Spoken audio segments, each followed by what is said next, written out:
সকলকে অভিনন্দন। তোমরা একটা নতুন বিশ্ববিদ্যালয় পাচ্ছ, এটা আসলে 100% সঠিক। একটি 7টি কলেজ নিয়ে একটি কাঠামো তৈরি হচ্ছে বা একটি স্বতন্ত্র বিশ্ববিদ্যালয় যে হচ্ছে। আমি মহিনুল ইসলাম, ঢাকা কলেজের শিক্ষার্থী। আপনারা জানেন যে গত পরশুদিন রাত্রেবেলায় ঢাকা কলেজ, ঢাকা বিশ্ববিদ্যালয় এবং 7 কলেজ শিক্ষার্থীদের মধ্যে যেই একটা অনাকাঙ্ক্ষিত পরিস্থিতি সৃষ্টি হয়েছিল এবং তার পরবর্তী সময়ে 7 কলেজ বিশ্ববিদ্যালয়ের রূপান্তর ইস্যু সহ বিভিন্ন ইস্যু নিয়ে শিক্ষার্থীদের গতকালকে সকালবেলা একটা সংবাদ সম্মেলন হয়েছিল এবং সেখানে আমাদের 6 দফা দাবি উপস্থাপন করা হয়েছিল। আমরা গতকালকে আমাদের যে প্রথম সারির একটা দাবি ছিল সেটা মেনে নেওয়া হয়েছে। আমরা কালকেই সেটা নিয়ে সন্তোষ প্রকাশ করেছিলাম।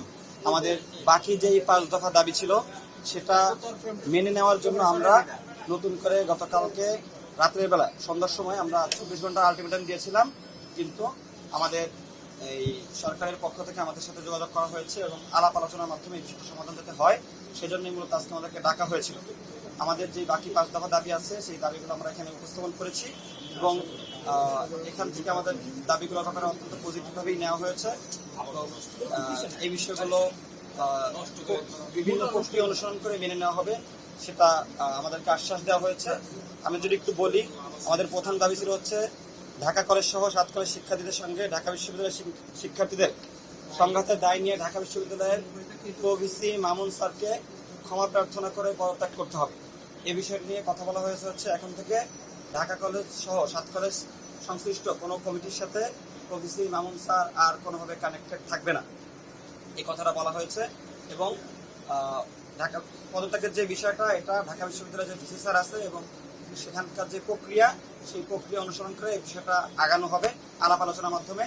ওই দিন যে সকল শিক্ষার্থীরা জড়িত ওইখানে উপস্থিত ছিল তাদের সাথে আলাপ আলোচনার মাধ্যমে এই বিষয়টা আগানো হবে। 2 নম্বর দাবি ছিল আমাদের ঢাকা কলেজ শিক্ষার্থী রাকিবকে হত্যার উদ্দেশ্যে হামলা সহ ঢাকা কলেজের শিক্ষার্থীদের উপরে নিউ মার্কেট থানা পুলিশের যে আক্রমণ সেটার বিরুদ্ধে বিভাগীয় তদন্ত করে ব্যবস্থা নেওয়ার যে বিষয়টা, সেখানে তদন্ত করার জন্য 3 দিন সময় নেওয়া হয়েছে। এই 3 দিনের মধ্যে যারা জড়িত তাদের বিরুদ্ধে কঠোর ব্যবস্থা নিরূপণ আমাদেরকে বলা হয়েছে। আমাদের 3 নম্বর দাবি যে ছিল ওই দিন আমাদের নারী শিক্ষার্থীদেরকে নিজে কুরুচিপূর্ণ মন্তব্য করা হয়েছিল এবং ঢাকা বিশ্ববিদ্যালয় তারা যে আগে আমাদের উপর শান্তিপূর্ণ কর্মসূচিতে আক্রমণ করেছিল যেন ক্ষমা চাওয়া সহ বাকি যে বিষয়টা, সেটাও আমরা যখন ঢাকা বিশ্ববিদ্যালয়ের ভিসি স্যারের সাথে বলবো সেই বিষয়টা সেখানে সমাধান করা হবে এবং এ বিষয়ে এখান থেকে সর্বোচ্চ সহযোগিতার আশ্বাস আমাদেরকে দেওয়া হয়েছে।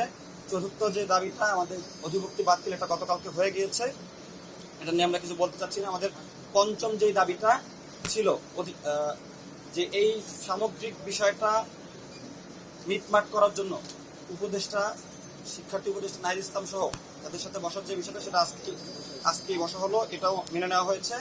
6ষ্ঠ যে দাবিটা ঢাকা বিশ্ববিদ্যালয় সংশ্লিষ্ট এরিয়ায় ঢাকা বিশ্ববিদ্যালয়ের বাহিরে যে সাধারণ শিক্ষার্থীরা আছে এবং সাধারণ জনমানুষ আছে তাদেরকে যে এতদিন ঢুকতে দেওয়া হইতো না, এই বিষয়টা আমরা বলেছিলাম যে এখন থেকে সিটি কর্পোরেশনের রাস্তা সবার জন্য উন্মুক্ত করে দেওয়া হবে।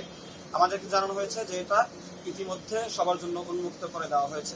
মোটামুটি আমাদের সব দাবিগুলোর বিষয়ে অত্যন্ত পজিটিভ এবং যেগুলো তাৎক্ষণিক পূরণ করা সেগুলো পূরণ করা হয়েছে।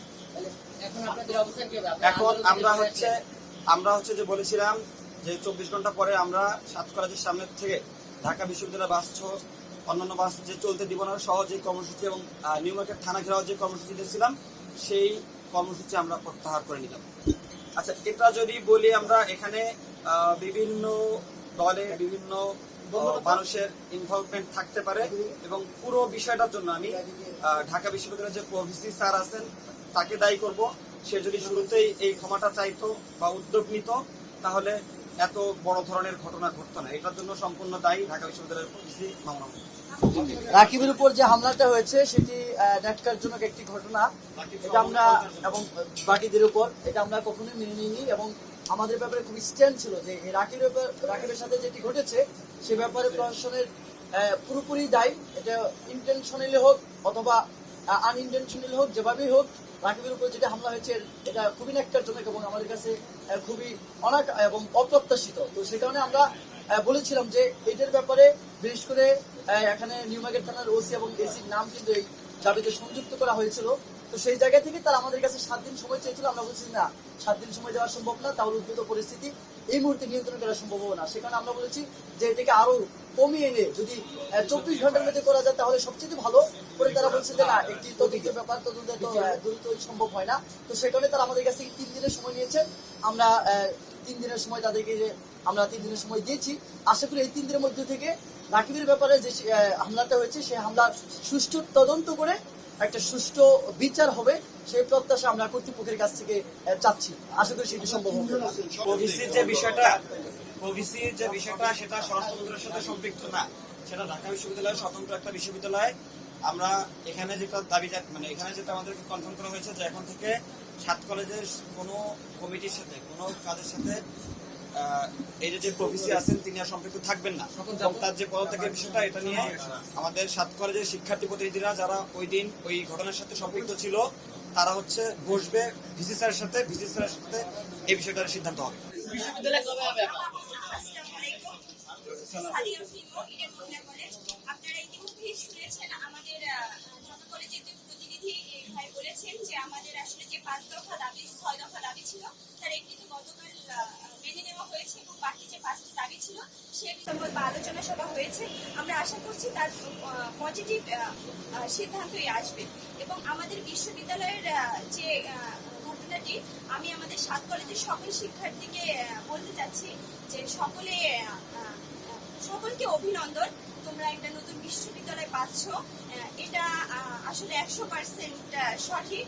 একটি 7টি কলেজ নিয়ে একটি কাঠামো তৈরি হচ্ছে বা একটি স্বতন্ত্র বিশ্ববিদ্যালয় যে হচ্ছে, এটি আমাদের শিক্ষা উপদেষ্টাও সকালে একটি বার্তা দিয়েছেন এবং আমাদের অধিভুক্ত যে বাতিল হয়েছে সেই বিষয়ে কোনো সেশনজট যাতে না পড়ে, যেন একটা সুষ্ঠু নিয়ন্ত্রণের মাধ্যমে একটি সমাধানে আসা যায়, সে বিষয়ে আসলে এখন কাজ করা হবে।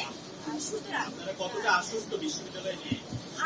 আমরা শতভাগ আশ্বস্ত, কারণ আশ্বস্ত না হওয়ার কোনো কারণই নেই, যেহেতু রাষ্ট্রের সর্বোচ্চ পজিশনের ব্যক্তিবর্গ আসলে আমাদের আশ্বাস দিয়েছেন এবং তারা নিজেরাই এটার সাথে সম্পৃক্ত এবং তারা নিজেরাই কাজ করছেন। সুতরাং সেখানে আমাদের আসলে হতাশ হওয়ার কোনো জায়গাই নেই। যেই আশ্বাসগুলো পেয়ে গেলেন, এগুলো তো সবগুলো তো বাস্তবায়ন না হয় তখন কি আপনারা আবার পুনরায় করবেন নাকি?